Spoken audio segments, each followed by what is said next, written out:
वो जगेगा, विवेक जगेगा हमारे अंदर कि यदि कोई आत्मा आत्म स्वरूप में स्थित हो जाए, यदि कोई सच में शांति, करुणा और विवेक का, विवेक मैं इन्वर्टेड कॉमर्स में कह रही हूँ, विवेक बहुत जरूरी है।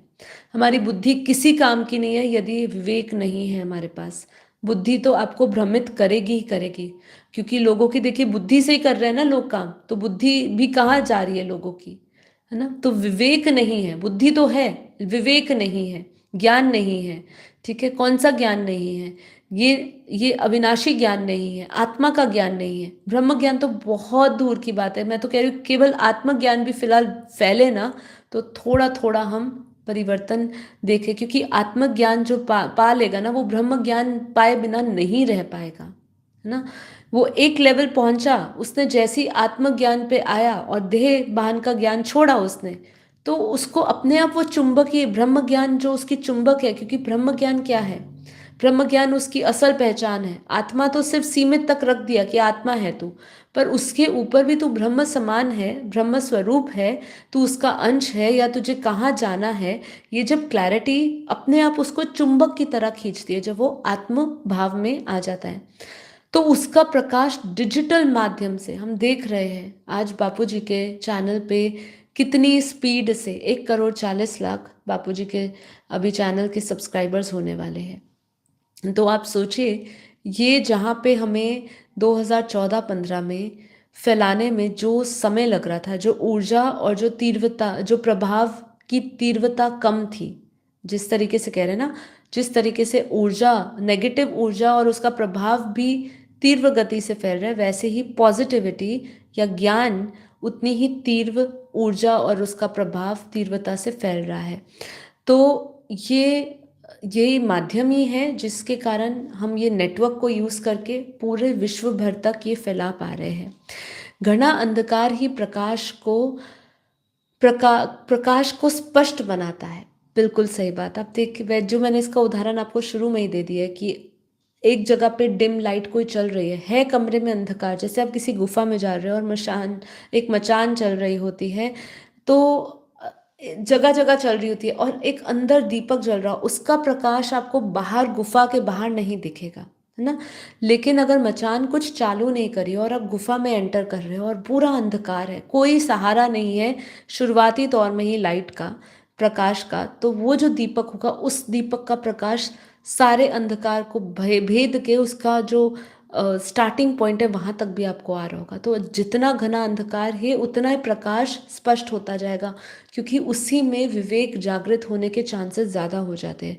जहाँ पे सब सुख में डूबे हुए हैं वहां, तो देखिए, इसलिए दुख और सुख का सिस्टम बना है, दिन रात का सिस्टम बना हुआ है, कि अगर दुख नहीं होगा जीवन में तो सुख की अनुभूति क्या होती है वो नहीं पता चलेगा, और जब सुख होता है और सुख जब खत्म हो जाता है, जब तक आपको पता नहीं चलेगा कि इससे ऊपर भी कोई परम सुख है जिसके पीछे मुझे जाना है।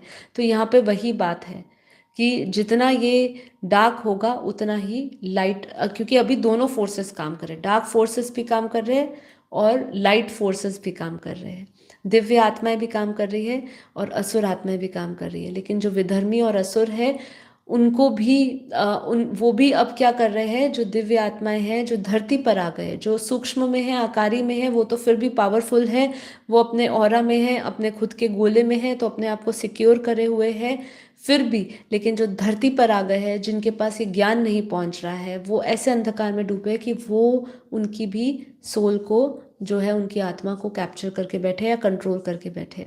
तो यही कलयुग का प्रभाव है। मतलब अगली बार आप बात करें कि ये कलयुग कब शुरू हुआ, क्यों शुरू हुआ, अब जिस जिस की चेतना पर उसका प्रभाव है वो वहीं से ही कलयुग शुरू हो चुका है, वही कलयुग बैठा हुआ है। उसको उसको उसके तरह नापो नहीं, उसकी गणना, उसकी रूपरेखाएं जो दी गई है हमें शास्त्रों में, केवल उस तरीके से उसको नापो नहीं कि इस समय शुरू हुआ था, उस समय शुरू हुआ था। बस जिस दिन उसने अपने आप की बुद्धि पर कंट्रोल कर लिया, जिस दिन वो 5 चीजों ने आपको कंट्रोल कर लिया, जहाँ पे आप उस वासनाओं में अटक गए, उन इच्छाओं में अटक गए, उसी दिन कलयुग आ गया। और जब आप उसकी परम सीमा पर, चरम सीमा पर पहुंच गए, जहां आपका विवेक अब खत्म हो चुका है, तो आप समझ लीजिए उस समय आपके भीतर कलयुग का अंत आ चुका है। अब या फिर पूरी तरह उसकी तरह बन जाओ या फिर परिवर्तन कर लो, चुनाव आपका है। वर्तमान युग की विशेषता यही है कि आज का कलयुग भ्रम भी तीव्र है पर जागरण की संभावना भी तीव्र है, दोनों पैरेलल चल रहा है। ठीक है।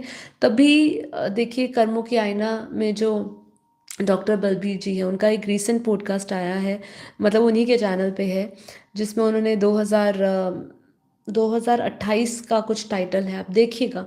उसमें एक एक बात उन्होंने जो बापूजी ने कही है, एक एक बात बिगनिंग से लेके एंड तक जो उन्होंने कहा है, वो एक एक बात बापूजी की उन्होंने कही है। मतलब किसी तरीके से हम कहें तो समझ सकते हैं, उनको तो जो भी मैसेजेस है वो उनके गुरु से मिल रहे होंगे, लेकिन वो बापूजी की भी कहीं ना कहीं शायद वीडियोस देख रहे होंगे, जहाँ पे उन्होंने जो जो बात करी है एग्जैक्ट पॉइंट बापूजी के पॉइंट्स है वो।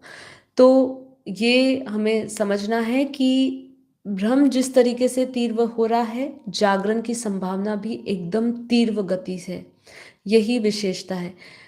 पर नाम जप की जो बताई गई थी, जैसे मैंने कहा ब्रह्मांड में हर चीज बदलता है, जो तरीका बताया गया है, जिस तरीके से हम अपने आप को ये सब कली के प्रभाव से अपने आप को बचा सकते हैं, कलयुग के प्रभाव से अपने आप को बचा सकते हैं, जो जो उपाय बताए गए हैं, ठीक है, वो उनका उनका जो उपाय है, उनके जो समाधान है, उन समाधान में भी शक्ति नहीं रही है। क्योंकि मन और बुद्धि जो है ना, जिस जहाँ से शक्ति का प्रवाह होता था ना, जहाँ से हम अपने आप को पावरफुल बनाते थे, मन बुद्धि ये विचार, हम इन सबको एक राइट डायरेक्शन में रखते थे, अच्छा सोचते थे, आत्मिक लेवल पे सोचते थे, तो हम पावरफुल थे। लेकिन अब हमारी वो जो पावर है, वो पावर हमारी छीन ली है किन्होंने? नेगेटिव फोर्सेस ने, सूक्ष्म जगत की आत्माओं ने, भूत प्रेत वाली आत्माओं ने। इसीलिए हमारा पतन हो रहा है, इसीलिए हम उससे बाहर नहीं आ पा रहे। आप बहुत ओपन माइंडेड लॉजिकल थिंकिंग से सोचिएगा बैठ के एक जगह, कि ये सब नाम जप होने के बाद बावजूद भी आज अगर सभी नाम जप करने बैठ जाए तो एक ही दिन में ऊर्जा क्यों नहीं बदल जाती? एक ही दिन में बदल जानी चाहिए। एक ही दिन में ना ध्यान से बदल रही है, ना साधना से बदल रही है, ना योग से बदल रही है, ना मेडिटेशन से बदल रही है। जो भी योग कर रहे हैं, योगिक क्रियाएं कर रहे हैं, क्रिया योग कर रहे हैं, ये सब चीज़ों से बदल जाती है। हम ये नहीं कह रहे कि हमारे से भी नहीं बदल रही है। क्यों नहीं बदली अभी तक? क्योंकि आत्मस्वरूप मिसिंग है, आत्मस्वरूप मिसिंग है। हम जो कुछ भी कर रहे हैं शरीर के स्तर पर समझ और उस बुद्धि के स्तर पर कर रहे हैं। जो जब तक हम बौद्धिक बुद्धि के स्तर पर करते रहेंगे तब तक परिवर्तन देखने को नहीं मिलेगा। चाहे वो हम हो, चाहे यहाँ पे कोई भी नाम जप भी अपना रहा हो, जिसको कलयुग में बहुत पावरफुल टूल बताया गया कि नाम जप से आपको मोक्ष मिल जाएगा, आप कलयुग के प्रभाव से मुक्त होते हैं क्या? नहीं होता है। उसमें अभी भी लोभ है। जो नाम जप कर रहे हैं उनके अंदर भी लालच है, लोभ है, उनके अंदर भी वासनाएं है। क्यों है?